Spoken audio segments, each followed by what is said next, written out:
nhasi kuti mwana wangu azadzisa chido chedu sekudzidziswa kwaakaita akachata akava chiratidzo kune vamwe vake. Izuva randifambira zvakanaka, vakuvasha vatitambira zvakanaka, hapana kana chatambobingisana, zvinhu zvedu zvose zvofamba zvakanaka. Ndinozvitenda munaShe. Ndinorevesa kuti mwana wangu Gladys ofamba zvakanaka ini baba wako Solomon Manduwi.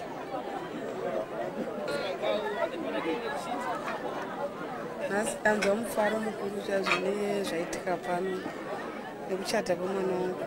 Ndanga ndisingatarisiri zvakafanana neizvozvo, but ndanzwa kufara zvisingaite kuti azadzisa zvatakatarisira muupenyu kuti ndozvatoshuwirawo kuti anga achazochata.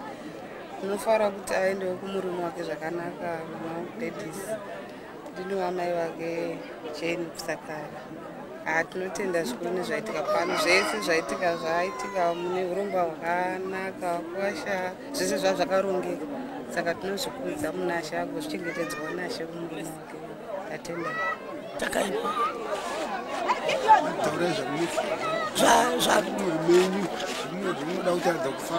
Pamusoro pomuroora. Tashaya pamusoro pomutambo uno wadarika uno. Womwana wangu wokupedzesera iyeyu. Ndiye ega wandangotarisira kuti achiroriwe here ndichararama kudai.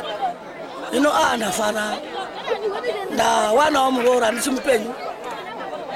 Ndinotarisira kuti Mwari achibetsera. Chaizvo harina kutarisira kuti muchato uno ungadrowa such a big crowd. Zvandifadza kupindiridza, zvandifadza kuti mwana wakateerera uye cooperation yemhuri dzese dzedu navakarani zvataridza kuti tavanhu vanonzwisisa ivhangeri yatinoteera tose.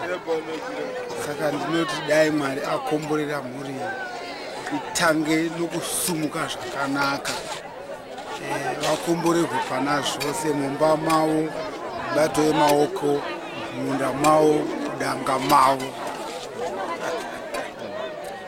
Ndinotenda nomutambo mafambiro waita kuti mutambo wafamba zvakanaka. Ndinokutendai nebasa ramaita rakanaka rokuteerera vabereki, rokuteerera vadzidzisi. Ndinokukurudzirai kuti muve nomugariro wakanaka. Dei Mwari wakukomborerai kuitira kuti kana vakaona upenyu hwenyu hwakanaka hwamunorarama muna Mwari, vamwe vachakurudzirwawo kuti vaite zvakanaka sezvamaita. Saka ndiwo mashoko ega ndinokusimbisai nawo.